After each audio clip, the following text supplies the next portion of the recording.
बोलूयात पुढच्या बातमीकडे। एअर इंडियाच्या कर्मचाऱ्याला चपलेनं मारहाण करणाऱ्या खासदार रवींद्र गायकवाड यांनी अटक टाळण्यासाठी लपंडाव सुरू केल्याची चर्चा आहे। कारण विमान कंपन्यांनी ब्लॅकलिस्टेड केल्यानंतर रवींद्र गायकवाड हे एका खासदाराचे सहकारी बनून ऑगस्ट क्रांती एक्सप्रेसनं मुंबईच्या दिशेने रवाना झाल्याचं कळतं। मात्र तब्येतीचं कारण देत ते मध्येच मथुरेला या गाडीतून उतरले।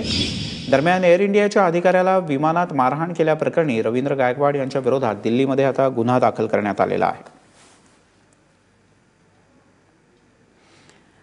संध्याकाळी त्यांनी असा निश्चय केला होता की मी विमानानेच मुंबईला जाईन आणि ते तिथे येणार कळल्यानंतर दिल्ली विमानतळावर मोठ्या प्रमाणात पोलीस बंदोबस्तही तैनात करण्यात आला होता। मात्र सर्वच विमान कंपन्यांनी ब्लॅकलिस्टेड केल्यानंतर गायकवाड यांच्या समोर रेल्वेने जाण्याशिवाय पर्याय उरलेला नव्हता।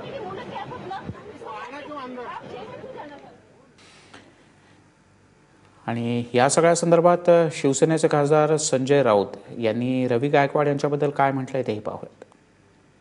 जो का पक्षप्रमुखांना विचारून किंवा शिवसेनेचा धोरणात्मक असा काय तो कार्यक्रम अजेंडा नाहीये किंवा तो असणार सुद्धा नाही अशा प्रकारे, पण त्यांच्यावरती वेळ का आली ह्याचा विचार केला पाहिजे। आम्ही त्या झालेल्या कृत्याचं घटनेचं समर्थन अजिबात करत नाही, पाठिंबा देत नाही, पण रवी गायकवाड जे सांगतायत बोलतायत त्यांचं सुद्धा ऐकून घ्या। खासदार म्हणून नाही तर एअर इंडियाचे एक यात्रेकरू आणि प्रवासी म्हणून तुम्ही त्यांची भूमिका समजून घ्या। त्यांनी मारहाण केली असेल तर कायद्याने कारवाई होईल।